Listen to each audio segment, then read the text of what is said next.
warahmatullahi wabarakatuh. Welcome to Language College Hargeysa.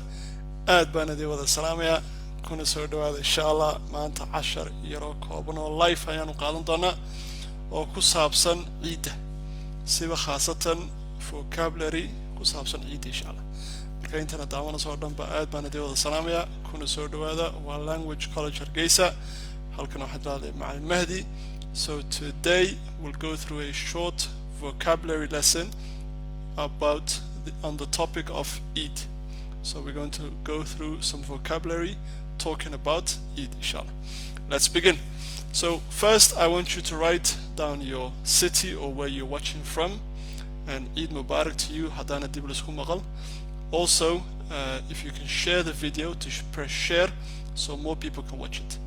Because this is almost not beginner but level of intermediate.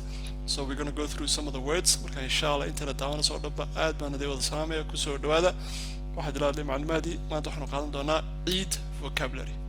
Very good. Inta salaanta soo qorayso oo dhanba waan idin wada qaaday magaalada joogtaan soo qora sheerkana taabta bismillah iska bilaabana daba erayadan marka bartan aan idin qoray waxaan idin doonayaa number 1 to understand the meaning, number 2 to be able to use it, and number 3 practice your pronunciation.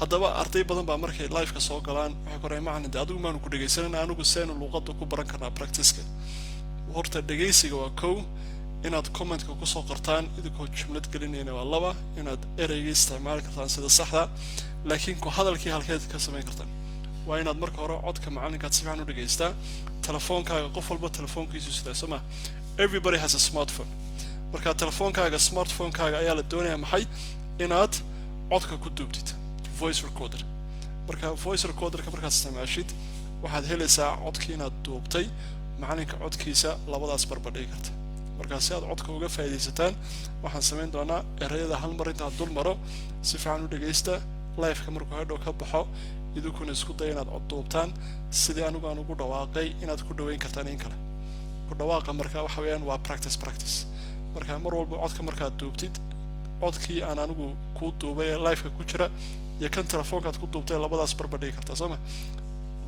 labada markaad isbarbadhigtid ayaad marka eegaysa inaad ku dhowdahay in kale haddaad ku dhowdahay alxamdulillah haddaad ka fog tahayna ku celceliyo intaad la keenaysid. Let's begin marka. So to go through all the vocabulary's pronunciation one time, we start now. Fasting, fasting, fasting. Moon sighting, moon sighting, moon sighting. Eid celebrations, Eid celebration, Eid celebration. Then we have Eid festival, Eid festival, Eid festival. Family reunion, family reunion, family reunion, or family gathering, family gathering, family gathering. Eid prayer, Eid prayer, Eid prayer. Sacrifice, sacrifice, sacrifice. Livestock, livestock, livestock. Food, feast, food, feast. And the last one, pilgrimage, pilgrimage, pilgrimage. waayay marka waxaan rajeynaa intaa inuu ku dhawaaqo idigu filnaado hadhow markaad live-ka ka baxdaan marka idinku telefoonka soo qabtaa codka duuba isku daya marka inaad codkii sida anigu aan ugu dhawaaqaad ku dhawaaqdaan. Let's go through marka one by one. So I want to give you the actual meaning or the translation in Somali, and then I want you to write down in the comment section the way you would be able to use this word in a sentence. So the first word, fasting. So the day before Eid, what do we do? The day before Eid we fast. So the day of Arafah we fast. So we are fasting before Eid. So we are fasting meaning we are on soomanay marka soonka ayaa la oranayaa fast. Fasting na waxa weeyaan waan soomanay waa verbkii actual action key of doing it. So we are fasting the day before Eid. How do we know it's Eid? So it's the 10th of Dhul Hijjah, but we watch for the moon sighting. The moon sighting. Okay, the moon sighting. we know the moon sighting when the start of Dhul Hijjah. Marka when Dhul Hijjah starts, we know exactly that's the start of Dhul Hijjah. But in Ramadan, we pay more close attention to the moon sighting for Eid al-Fitr than Eid al-Adha. Because Eid al-Adha, we already know the start of Dhul Hijjah and it's the 10th. Marka moon sighting na waa aragtida bisha. Aragtida bisha. Then the next one we have Eid celebration or Eid festival. They're almost the same, slight difference. So Eid celebration waxa weeyaan u dabaaldeg marka Eid. Festivalna waxa weeyaan la oran karaa xaflad ama dhicitaan dabaaldega. So we can say Eid celebration is just to be happy and to be celebrating it. Like it's a festival, waxay noqon kartaa goob la isugu imanayo ama ciidda dhicitaankeeda celebration labada ay soo dhex geli karaan. So that you can be both used. So when you explain to somebody, we can say Eid celebration and Eid festival. Very good. Aad baan idin wada salaamaynta inagu jirto oo dhanba. Jazakallah khairan. Okay, let's see where we are from now. Okay, Farah waan ku salaamay. Very good. Samir, very good. Deqsan, all the students, aad baan idin wada salaamay. Very good. Fatima, Jazakallah khairan. Thank you very much. All the students haddaan magaciina akhrin kari waa iga raali noqda, magacyadu way yara badan yihiin. Marka insha Allah salaanta waan idinka wada qaadaya. Casharkan doonaya inaad ka faa'iidaystaan insha Allah. So labadaan waad fahanteen ma jeclay. So want you to be able to use them in a comment. Marka isku daya inaad erayada aad jumlada gelisaan, weerarkaad gelisaan. The next one we have family reunion. Family reunion.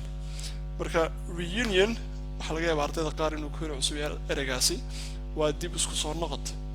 Marka reunion union waxa weeyaan marka ururka, laakiin reunion waxa laga leeyahay dib isku soo noqod. Waxa weeyaan inta badan ciidoo kale dad aanad sanad dhan is arag ama wax ka badan ba ayaad isku soo noqonaysaan ama aad isku imaanaysaan. Marka isku imaashadana waxa la dhahaa also gathering. Family gathering. So on the day of Eid we will have a family reunion. Marka inta badan sanadkii mar ayaa reerkoo dhan la isku wada keenaa, maalmaha ciidda ayaa ka mid ah. Ama haddii aad dadka mar walba is aragtaan, you can say family gathering, isku imaashada. Ilan wiigi hore ama bishii hore aad is aragteen, laakiinse iminka haddana la isku imid family gathering. Laakiinse haddii muddo la kala maqnaa, you will say reunion. Family reunion or family gathering. So we can use either one of the two, depending on the time frame that you have been away from each other. The next one, on the day of Eid, we have an Eid prayer. On the day of Eid, we have an Eid prayer. Because Salat Eid, we call it Eid prayer. After we finish praying our Eid, on the day of Eid al-Adha, we then sacrifice livestock. We sacrifice livestock. We sacrifice livestock. So sacrifice livestock meaning sacrifice marka waxa weeyaan gowracid. Okay, sacrifice waa hurudi ama waxa weeyaan wixii inaad bixisid, laakiin si imika waxa laga hadlayaa gowracitaanka. Livestock waa xoolaha. So waxa soo galaya goats, sheep, cow, camel, all of those can be marka waxa laga hadlayaa sheep, goat, cow, camel, those are all livestock. So when we say livestock, we mean those animals. Okay, so we sacrifice livestock the way Prophet Ibrahim alayhi salam also did. So the way the Prophet of Abraham or Prophet Ibrahim, the way he did it, we do the same way. So we sacrifice livestock on the day of Eid. Then after we sacrifice the livestock, we have a lot of food to eat. We eat a lot of food on that day. We enjoy the time with our family. We have a lot of food. There's a lot of food, then we call it a feast. Until that day aad u badan tahay ama casuumad weyn marka la sameeyo, casuumad oo kale ama casuumad aad u ballaaran oo cunto fara badan la keenay ayaa la oranayaa feast. Macnaheedu waxa weeyaan si xoog ayaa wax loo cunayaa ama dad badan baa cunaya, cunto badan baa dabka saaran. So we call it a feast. Cunto badan haddii la cuno feast. So we have a lot of food. We also have a lot of sweets. So what kind of food do you like to eat? What kind of sweets do you have? What kind of feast do you have? Do you have mainly meat, or do you have vegetarian food? Do you eat a lot of rice, a lot of chicken or a lot of meat, camel meat, what do you eat? Okay, very good. So then we have the last word, pilgrimage. Pilgrimage. So the word pilgrimage, what's the meaning of the word pilgrimage? Pilgrimage meaning waxaweyaan xajki. Xajka tigitaankeeda, it's a holy activity, it's a holy endeavor. So it's a holy activity, something that you do once in your life. If you can afford it, do it more, but it's majority mandatory at least once in your life if you have the money for it and if you're healthy and able to go. So pilgrimage, so we have all of these things exactly, mashallah. So some students are already writing the comments from Djibouti, Osman, Aad baan idin wada salaamaya, all the cities in Somaliland, Somalia, Puntland, meel walba la soo qoraya, jazakallah khair. Abdunur wuxuu noo soo qoray, I will fast tomorrow and next day. Marka the ku dar, and the next day. Very good. Ilaahay ka aqbalo. Hopefully Allah accepts it from you and from all of us. Bintu Ali, we will have feast on the day of Eid. Marka on baad ku daraysa. Very good sentence waa sax. We will have a feast on the day of Eid. Marka on ku qor. We will have a feast on the day of Eid. Marka we'll have a feast on the day of Eid. Maalinta Eidda casumad weyn baanu samaysan doonaa. Inta badan baa la karin doonaa. So I hope you guys understand it. That's the way we want you guys to write the sentences. Practice, practice, practice. Always when you are learning new vocabulary or new sentences, mar walba telefoonka isticmaala. Codadkiina ku duuba telefoonka.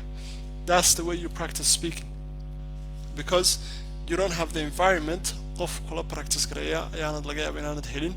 Marka waxaad kaga faa'iideysan kartaa inaad adigu aad maxay telefoonkaaga aad isticmaashid, codkaad ku duubtid, markaad codka dhowr jeer aad duubtid aad dhageystid. Marka also waxaan talo ku siin karaa waxaa jira video fara badan oo YouTube-ka inoogu jira. All of those videos, when you watch them on YouTube, you can listen and record, so you practice, so you copy and paste. Marka sidii baabaqaaq oo kala taqaansan inaad ka daba hadashid macalinka. Hadday noqoto casharaantan anagu soo gelinay, ama hadday noqoto barnaamijyo kala jeceshana daawatid, ama maxaadaro kale, ama cooking show, ama war siyaasadeed ku saabsan, whatever your interest is, aad xiiseynaysid, aad wax badan ka daawan kartid ama ka dhageysan kartid, kuwaas oo kale ayaa fiican inaad luqadda English ku daawatid, aad erey badan ka baratid, ereygaanad garanayna yaro baad haddana ku soo noqo. Haddii aad saas ku wadid for a few months, you'll see a big difference, big change inshallah. Laakiin waa in horta dadaalka la timaada. Waad eegi kartaa, waad daawan kartaa, laakiin haddii aanad adigu ku hadal baran maysid. Marka watching a lot of videos or watching my lessons is good. Like I said, there's not much benefit when it comes to speaking unless you move your tongue. Marka inaad carabka dhaqaajisaan, idinku aad hadalka badisaan inshallah. Very good. Princess Barwaaqo wax soo qortay, I'm fasting before Eid. Marka fasting, or I will fast before Eid. I am marka will haddaad ka dhigtid fast baad ku dayn kartaa, or I am fasting before Eid. Khadar from Nairobi, aad baan kuu salaamayaa. Usman, jazakumullah khairan. Jimilis from Hargeysa, waan idin wada salaamaya dhammaan. Wali salaamay baa inoo socda. Aad baad wada mahadsantihiin. Waxaan rajaynayaa inaad casharkan ka faa'iidaysateen. Ereyo fara badan baa inoogu jira. Marka we want to talk about the Eid vocabulary, Eid prayer. So okay, deeqsan Eid vocabulary ereyada ku saabsan vocabulary Eid.